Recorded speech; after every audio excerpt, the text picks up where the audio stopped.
sugar, spice, and everything uncensored with me, Amira Judah.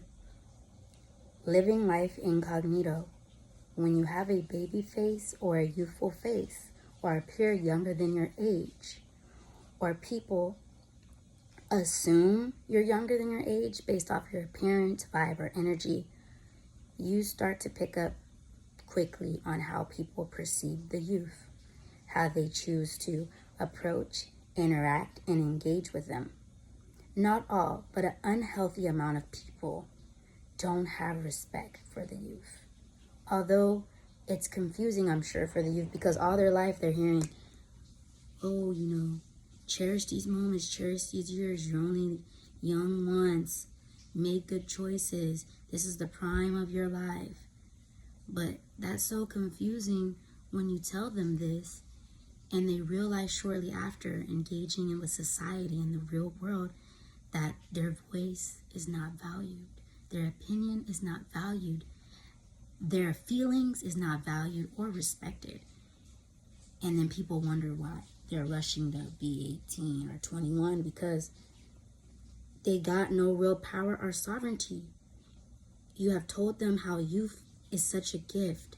Being young is such a gift. But at the same time, you weaponize their youth. You use their youth as a power play to belittle and say that they're young and dumb, they don't know anything. What do you know? You're not wise. To disregard and dismiss and belittle. But then they've been hearing all the time how the youthfulness is such a gift. Use your time wisely. I'm pretty sure it's such an odd space to be in, when you cross that path and transition into adulthood. So what I've learned living incognito from 18 to 28, because so many lessons, I could do so many videos on this, because living experience and observing, people don't value and respect the youth.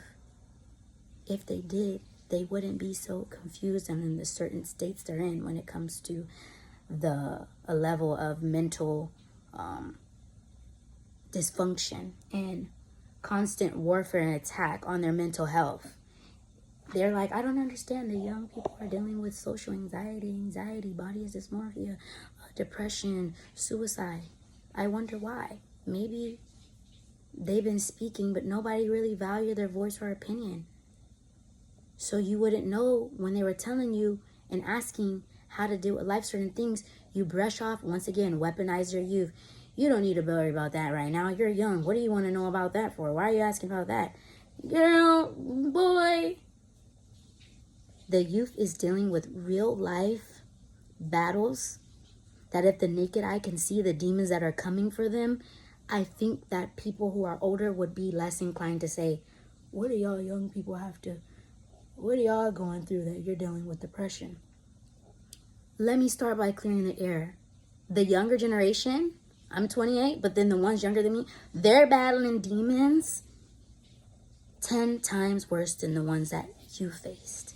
Because it's like a overflow.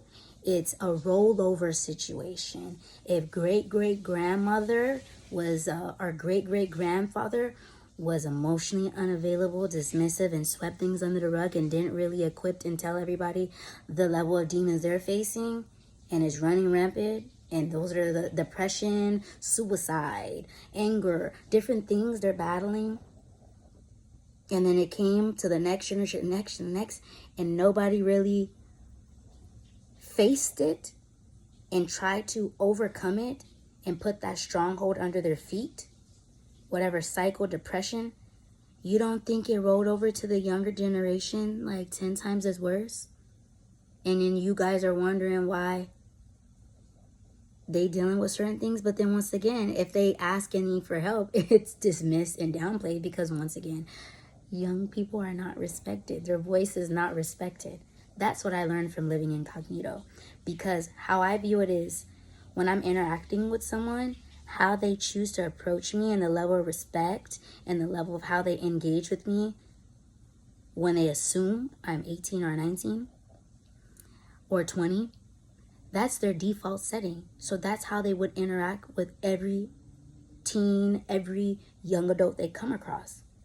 When they backpedal and try to save face and stutter and change words when they realize we're the same age, or I'm old enough to know what you're doing is not rooted from a good place, that's what the average young person is up against.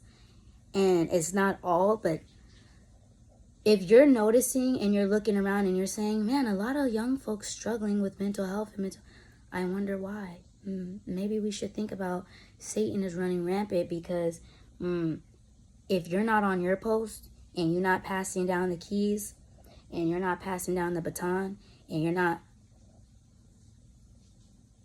calling things out like it is and telling them honestly how you are or how it was for you growing up and letting them know the mistakes you made or didn't make or the things you wish you would have done and telling them in real time, truthfully, like half the things these young folks were going through, they wouldn't have to.